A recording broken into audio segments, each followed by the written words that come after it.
Children, today we are going to learn the lesson plants living and surviving. Okay, now for a fourth class, today we are learning plants, how they are living, how they are surviving. That means how the living condition. Okay, now children. And now we can know with plants grow on mountain slopes, on ocean beds, in deserts, and in river valleys. In fact, they grow almost everywhere. Okay, so we are having a different type of trees were grown in mountain slopes, oceans, deserts, and rivers and valleys. So, in different type of different areas, the plants are growing. No. So the plants differ from each other depending on the surroundings where they grow. Let us read about them. So we can know a different type of plants.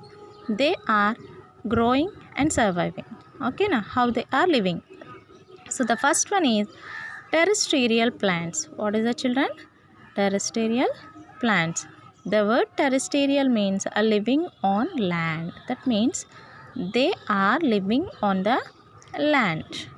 Okay, the plants that grow on land are called terrestrial plants. So here in the picture we can see the mango and also the banyan trees. These two are called as a terrestrial plants.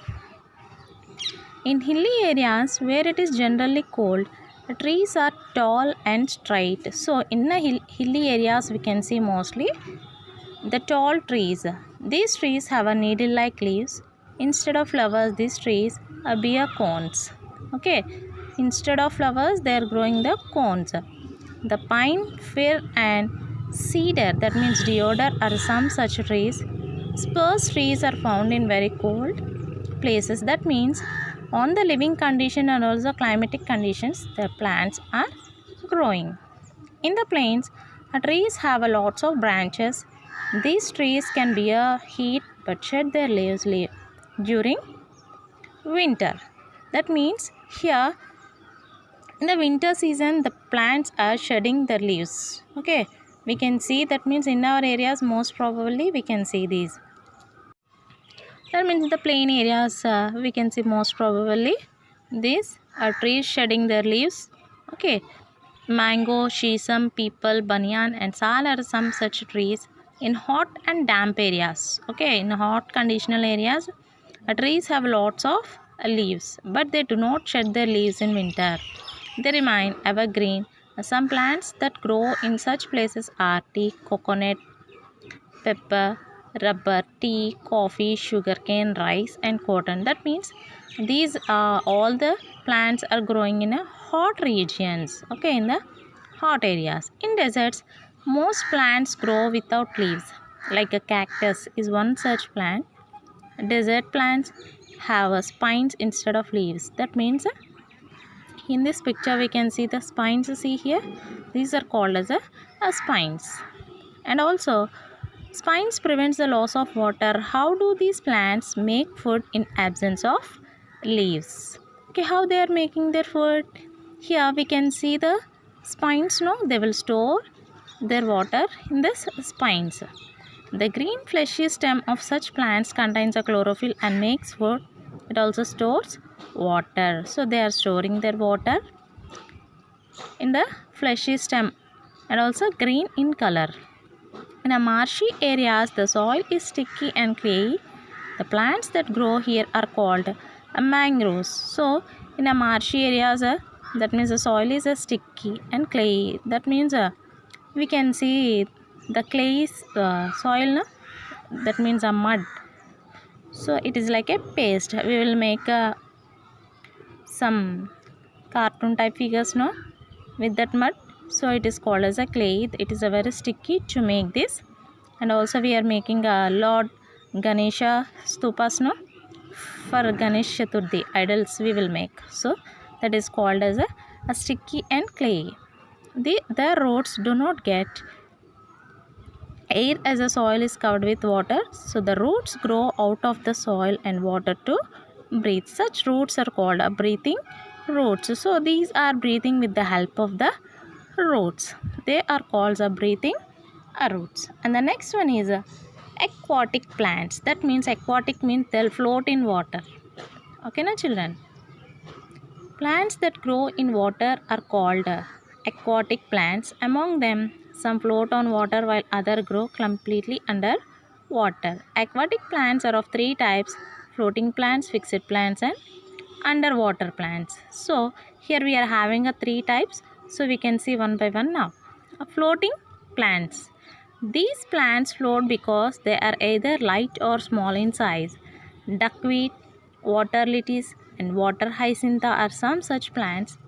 These plants protect small water animals from the heat of the sun. So here we can see duckweed and also water hyacinth.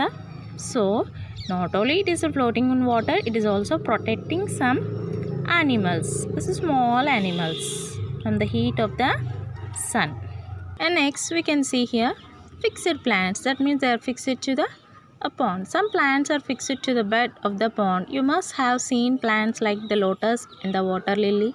The stem of lotus is hollow and light, which keeps the leaves and the flowers afloat. Okay, here see the leaves are floating on the water and the flowers are floating. This is also used to make tasty dishes. The leaves are broad and have a stomata only on the upper side. These broad floating leaves provide a nesting place for some, that means small birds. Tiny birds means small birds. Now before, for the floating plants, they are protecting from the heat. Here these fixed plants are protecting some small birds. Okay na? And the next one is underwater plants. Okay, underwater plants. Plants like hydrilla, tapegrass, and pondweed remain underwater. These plants have a long ribbon-like narrow leaves. So here we can see this. See? These leaves arise in clusters from the roots and have no stomata at all. They breathe through their body surface. These plants clean the water by removing the carbon dioxide. So how they are breathing? They are removing their carbon dioxide. Okay, and they are breathing their body surface. Okay na children? Underwater plants in aquarium, see? So this is the situation of underwater plants.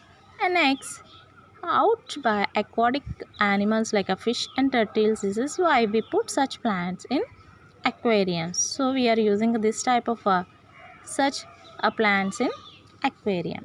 And next we can know about the plants of grass family. We are having a grass family. The plants of grass family are useful as in many ways.